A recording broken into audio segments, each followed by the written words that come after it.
Hi, welcome to episode 5 of the book of Revelation.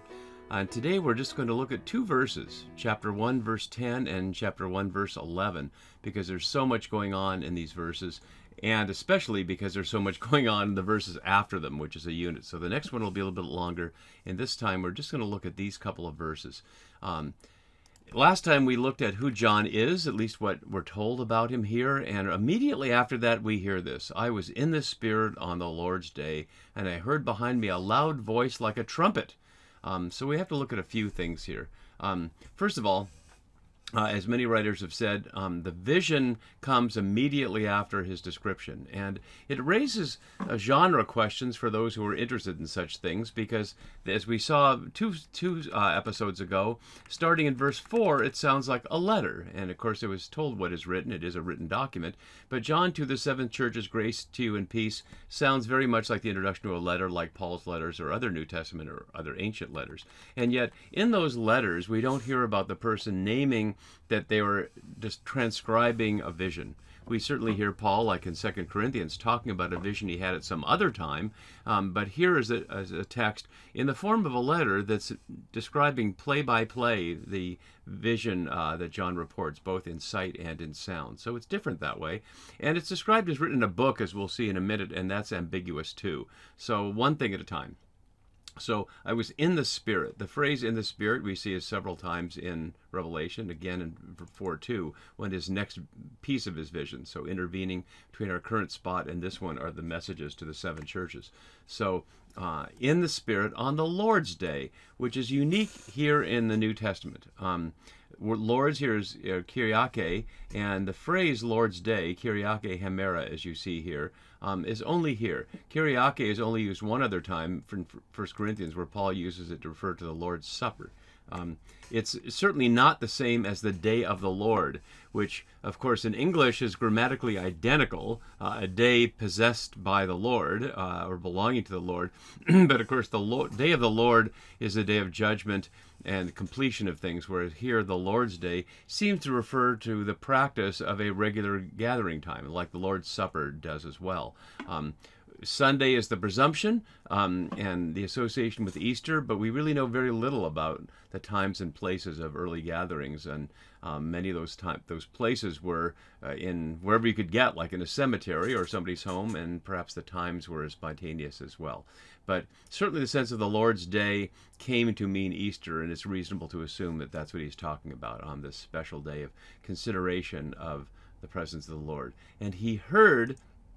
And we'll see heard is used 27 times. And when we look at the next verse, and even more so the case we'll see later, what we'll see throughout Revelation is he hears something and it's contrasted with what he sees. I'll explain more about that later, but the paradigm is set up right here. He hears and then he turned to see.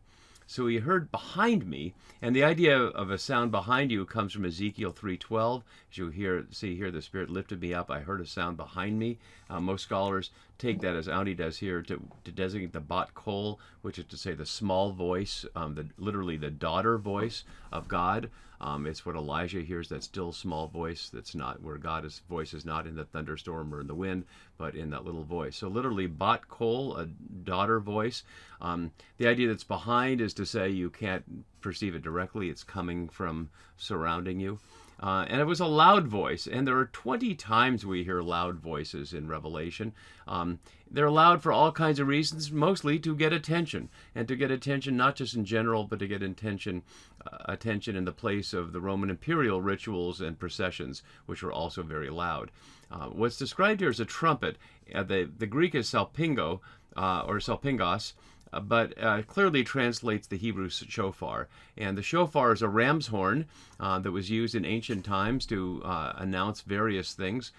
You can see here in my note here that it could be for calling to the kings and generals to start an army or a muster. It could also set up the events like Rosh Hashanah or other things. We see some of the context it's used here. For example, in Exodus 19:16, we see the blast of a trumpet so loud that people who were in the camp trembled, associated with thunder and lightning as the presence of God. Similar, like in Isaiah 18, you see here. When the signal is raised in the mountains, look. When a trumpet is blown, listen. And there's the presence of God.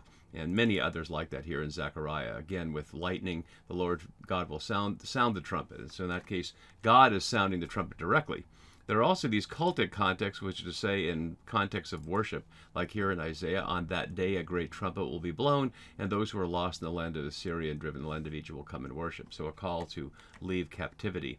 Similarly, in Joel 2:15, it's about calling for a fast. Blow the trumpet in Zion, sanctify a fast, call an assembly, and gather the people. So clearly, the shofar was meant to get everybody's attention. And if you're not familiar with it, it's probably worth just catching this little piece from this rabbi on Paul Kipnis on YouTube, who plays a few of the sounds. You can just see the beauty of that shofar. They're ram's horns, and the curved represents, as he explains in this longer video, the curved nature of life that we don't see linearly.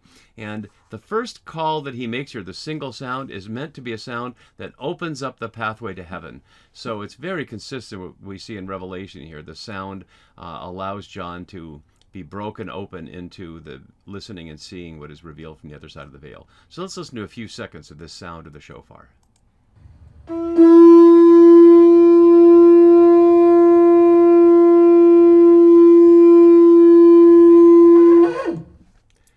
Quite a sound, isn't it? And they would be proclaimed perhaps even more loudly if you were standing on the parapet of the temple and calling out. So John hears a voice like a trumpet. He doesn't hear a shofar, but it's a voice like a shofar. Whether that means like it sounds like it, or functioning like it. It could be that it doesn't sound like it at all, but it's acting like a shofar to draw attention. And it certainly does draw his attention. And the voice says, of course not in the sound of a shofar, but in words that he could hear and transcribe, write in a book.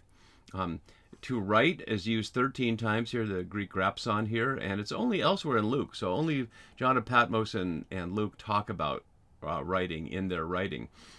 Part of it is because very few people are literate, and obviously the gospel writers were literate enough to write a gospel, but that would be a command that might alienate many people who would not be capable of writing, suggesting a skill that would alienate them. But it doesn't here, because John is their brother, as we saw last time. So he's told to write in a book, and the word for book here is biblion, but we have to consider a couple of things. Sometimes in Revelation, out of the 23 times that biblion is used, it's translated as scroll. So, for example, you'd see here in chapter 5, when I saw in the right hand of the one seated on the throne a scroll, but that's also biblion.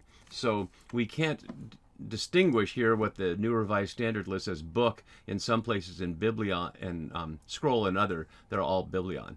But it's worth looking at. And so here's a picture of an ancient scroll. It's not first century, but you can see from that a scroll is a difficult thing to pick up and move around. The one you're seeing is in Hebrew, and of course Revelation is written in Greek, but you get the basic idea of what it would look like in a scroll. In contrast, with the Codex, a Codex was a second and later century form of written technology, and you can see that here wonderfully from Codex Sinaiticus, which is the oldest continuous collection of the biblical text in a single book that we have. And you can go to this website and see it up close. You can see it's all caps here. This is our passage. This is Revelation 1:13 to 2. It's giving the bigger passage here, but this is actually a smaller piece of it. So Codex, as you can see from the picture I have up there now, is more like we think of as a book. It's individual pages that were bound together, often by some kind of a ring, like a leather ring, much like we might have a 3-ring binder today. And of course that allowed you to jump around through it and not just have to roll it gently in a scroll to not rip it, and also to find your place. So the advance of the Codex changed everything, but that's for beyond the scope of what we're doing here. So we really should picture a scroll as it's named elsewhere, not what we think of as a book. So he's told to write in a book, and that will echo it to the very end here. So we see in the last words the prophecy of this book and this standard warning, do not change it. The equivalent of a copyright notice from the ancient word, with divine threats rather than just legal threats from the government if you violate copyright. But to preserve the integrity of it. And it's suggesting that this is meant to be something that will be shared. Because if it's not to be written, he can just speak it. But by it being written, it's going to go to the 7 churches. And last time I showed how The unit 4 to 8 was a chiasm, this pattern of repeated text that allows us to see the rhythm of it. But there's also a chiasm 4 to 11, as you can see here, echoing the call to write to the churches in Asia, or to address the churches in Asia, and then down here with the call to write to them, with a little Trinitarian center here. So focusing on Jesus' equivalent to the human one, to God in the center, and to John's presence in the Spirit at the end, to highlight again the source of authority and the power that's at issue here. So here's John in the Spirit being called to write, and to write what you see. But he will also write what he hears, and most scholars agree this is not a violation of his commission. It's not like he was told to write what you see, but don't write what you hear. There will be a time where he'll be told not to write what he hears. That would seem to specify that if there's an explicit call to not write, that by implication he can write everything else that he hears. And either way, he will do that. So he understands that as a call to write both what he sees and what he hears, and to send it. The verb here is pempson. You can see right here. It's not the same as apostolo, the verb for sending someone like an agent. It's more for sending something. It also, the word has different meanings. So you can see in 11:10, it's translated here as exchange, like send presents. But in 14:15, it's used for use. So send the sickle. You don't usually think of a tool you're using for harvest as sending. So the word has multiple meanings there. But the point is, it's not to be kept. It's to be sent and shared. And to the 7 churches. So the 7 churches are named specifically here, and we will hear how that message goes to each of them when we get to chapter 2. Note again, and this can't be emphasized too much, that it's one message to all the churches. It's not 7 separate letters to the churches, but one message which they will all hear. And that's where I'm going to stop for today, because next time we're going to look here at what he sees. And what he sees echoes a huge amount of Hebrew scripture. I can just give you a hint right here of all the different descriptions that we'll see that echo pieces of this from the past. So to get to all these images of wool, hair as white as wool and feet like burnished bronze, we'll need to start with a new session. So I'll see you next time for that.